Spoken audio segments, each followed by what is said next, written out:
महात्मा बसवेश्वरांनी केला आहे आणि या ठिकाणी अनेक दीन अशा जातीपाती मानणाऱ्या लोकांना बसवेश्वरांनी महात्मा बसवेश्वरांनी आपल्या धर्मात सामावून घेतले आहे आणि त्यांचं पुनरुत्थान केलेलं आहे.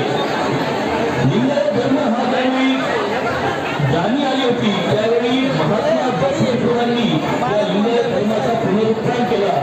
लिंगायत धर्माला पुनराजन्म दिला. त्यामुळे अनेक लोक या ठिकाणी महात्मा बसवेश्वरांना सुद्धा या लिंगायत धर्माचा संस्थापक म्हणतात. कारण त्यांनी मुळापासून या धर्माचा प्रचार केला आहे. अनेकांना धर्मामध्ये समाविष्ट करून घेतलेला आहे. पण पुन्हा हा वीरशैव धर्म जो भगवान शंकराच्या रूपाने उत्पन्न झालेला आहे त्याला सुद्धा आपल्याला विसरून चालणार नाही. या ठिकाणी अनेक स्वार्थी लोक लिंगायत आणि वीरशैव हे वेगळे वेगळे आहे असा या ठिकाणी प्रचार करण्याचा प्रयत्न करतात. काही स्वार्थी लोक भारताचे तुकडे करण्याचा प्रयत्न करतात आणि काही स्वार्थी लोक धर्माचा प्रचार करण्याचा धर्माचा अपप्रचार करण्याचा आणि लिंगायत आणि वीरशैव धर्म हे वेगळे वेगळे आहेत असे सांगण्याचा प्रयत्न करतायत. म्हणून आपण जर या ठिकाणी एक राहिलो गळ्यामध्ये इष्टलिंग धारण केलं आपल्या गुरु महाराजांविषयी आपल्या मनात आदर ठेवला धर्माचा प्रचार केला आणि सर्वांना एक समानपणे बघितलं तर मी हे सांगू इच्छितो की आपला वीरशैव धर्म लिंगायत धर्म हा सनातन राहील आणि याची पताका वर्षानुवर्ष भविष्यात फडकत राहील. कारण की वीरशैव धर्माचाच असा संदेश दिलेला आहे जो समानतेचा आहे जो स्त्री पुरुष एकता बांधलेला आहे आणि स्त्रियांना सुद्धा या ठिकाणी सर्व सुखेचे अधिकार या धर्मामध्ये दिलेले आहेत. आपल्या धर्मात स्त्री कुठल्याही प्रकारचे मागे नाही. आपण खांद्याला खांदा लावून या ठिकाणी प्रत्येक पूजेमध्ये स्त्रीला सन्मान आणि मान देतो आहे. असा हा वीरशैव धर्म याचा प्रचार आणि प्रचार महात्मा बसवेश्वरांनी केलेला आहे. त्यांना या ठिकाणी मी अभिवादन करून या ठिकाणी महाराजांच्या चरणी माझं या ठिकाणी हातपुष्प समर्पित करतो. महाराजांच्या आशीर्वाद म्हणून मी त्यांना विनंती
जीवन करणारे करा बोलणारे बोलू नका. घास खात असताना बोलायचा वेळा याचा अर्थ कसा आहे कळा वेळा पुढा वेळा अन्नरोगी असेल पडा वेळा. कोणाला निंदा करू नका कोणाला मनुष्य सारखं बोलू नका कोणाला अपशब्द बोलू नका. धर्माप्रमाणे झाला असा बसवेश्वरांनी सुद्धा सांगितलेला आहे. तसं जगद्गुरु पंचाचार्य जगद्गुरु रेणुकाचार्याने अगस्त्य मुनीला सुद्धा हे सांगितलेलं आहे. धर्माची व्याख्या काय आहे धर्म पालन केलं पाहिजे धर्माची आचरण केलं पाहिजे त्याला प्रारंभ होतो. आता तुम्हाला कोणीतरी भेटल्यानंतर तुम्ही काय म्हणता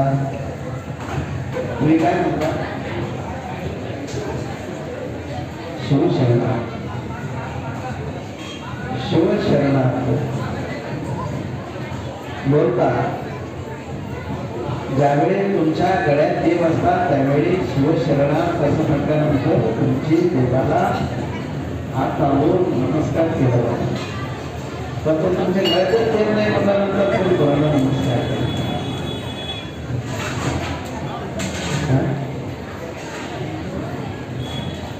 तुम्ही नुसतं निरसही म्हणतात किंवा निलयक म्हणतात, तर तो तुमच्या गळ्यामध्ये विशुद्धी विमोचते विद्या शिवजीवैक बोधिका ते वीरसैव स्तुते मदः असं सांगतात. वीर म्हणजे काय? आपण कशामध्ये वीर आहे? धर्म आचरणामध्ये वीर आहे. भांडणमध्ये वीर नाही का? भांडणमध्ये वीर आहे. काही काही लोक सकाळ उठल्यानंतर भांडण केल्याशिवाय त्यांचे पोट भरत नाही, असं पण लोक आहे. तुम्ही नाही आहे.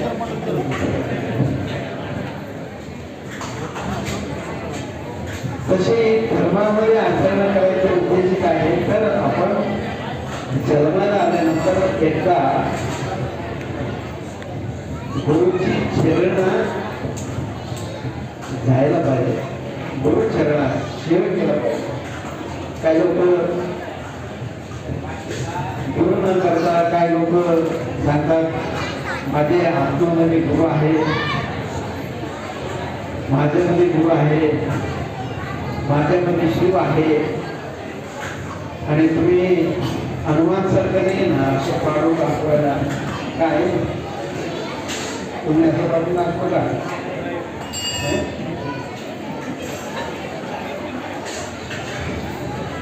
तो वीर हनुमान होता म्हणून तो पाडून दाखवला. तेवढा भक्ती होते, तेवढा शक्ती होते. तसं तुमच्याजवळ शक्ती नाही, पुढं काय म्हणत नाही बघ. तुमच्यावर तुम्हाला सोडलेलंच आहे. म्हणून धर्माचरण केलं पाहिजे.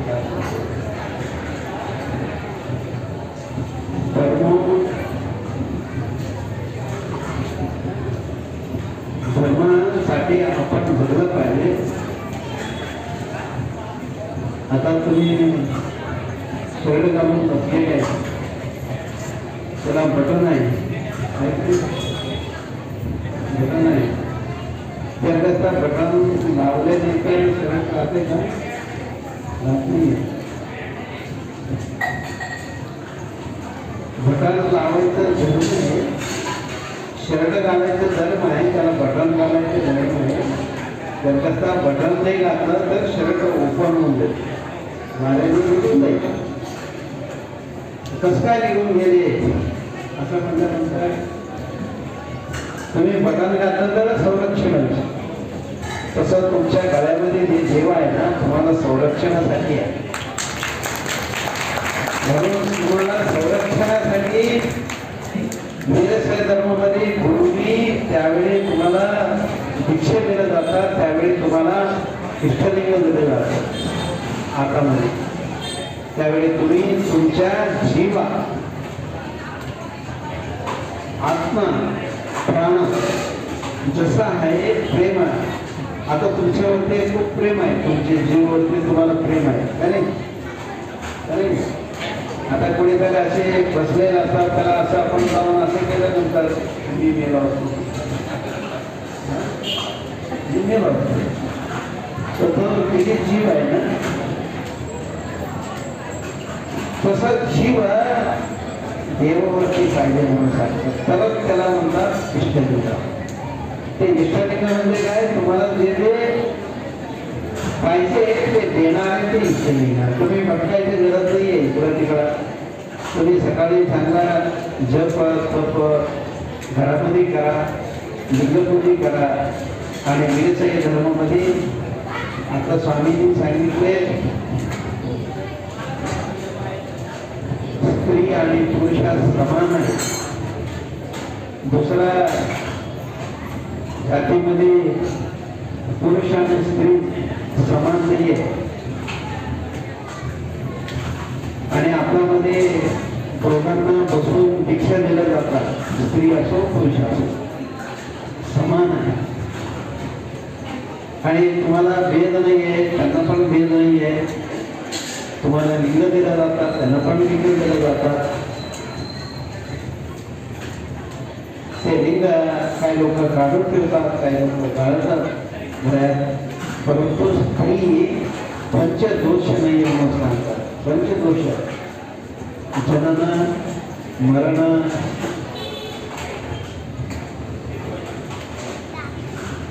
रजदोष, आणखीन उच्च जाती दोष नाही म्हणून 5 दोष नाही आहे. वीरशैव धर्मामध्ये जन्माला आल्यानंतर त्यांना 5 दोष नाही आहे. मेल्यानंतर आपण किती दिवसांनी करतो? 3 दिवस. घेऊन आले की लगेच आपण करून असं नाही. थोडं ऐकत नाही ना म्हणून. तसं जन्माला आल्यानंतर सुद्धा काही लोक 6 महिना पाळतात, पण पाळायची गरज नाहीये. फक्त 5 दिवसात त्यांनी 5व्या केले, तुम्ही 5वी पुसल्या त्याच्या गळ्यात देव घालता, तो पवित्र होतो. आणि वीरशैव धर्मामध्ये जन्माच्या अगोदर लिंग असतो, मरताना पण लिंग असतो. 8वा महिन्यामध्ये आईच्या गर्भामध्ये असताना आईला लिंग दिलं जातं गुरु महाराजांना. आणि ते गर्भसंस्कार म्हणतात. 16 संस्कार म्हणतात. एक संस्कार आहे, प्रत्येकाने पालन केलं पाहिजे. परंतु काय लोक पालन करतात, आमच्याकडे येतात, लिंग दीक्षे दिली, दीक्षे दिले जातात. आणि लिंग घेतल्यानंतर ते 8 वर्षापर्यंत त्यांचे लिंग आईने पुजवायला पाहिजे. पूजा करून त्यांना नंतर त्यांच्या घरात घालायला पाहिजे. मुलाची आईच्या गरजच नाही, मला नंतर म्हणून हे संस्कार आहे. हे संस्कार कधी लोक होत नाही. होत आहे. तुम्ही सर्वजण जेवलेले म्हणून मी म्हणतोय. तुम्ही जेवत नाही म्हटल्यानंतर आम्ही बोलत नसतो. परंतु तुमचं सर्वांचं जेवण झालंय, काही काळजी नाही. 1 तास बसायचं.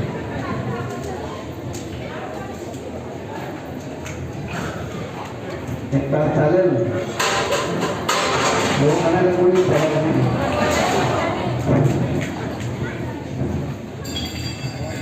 आम्ही पण 400 किलोमीटर बसून कंटाळा आले. पण तो तुम्हाला पण जास्त कंटाळा आले नाचून. तरी सुद्धा काय हरकत नाही. तुम्ही आतापर्यंत बसला, एवढंच आनंद आहे मला. आणि 2 शब्द तुम्ही ऐकला. धर्माचे आदर करा. धर्म तुम्ही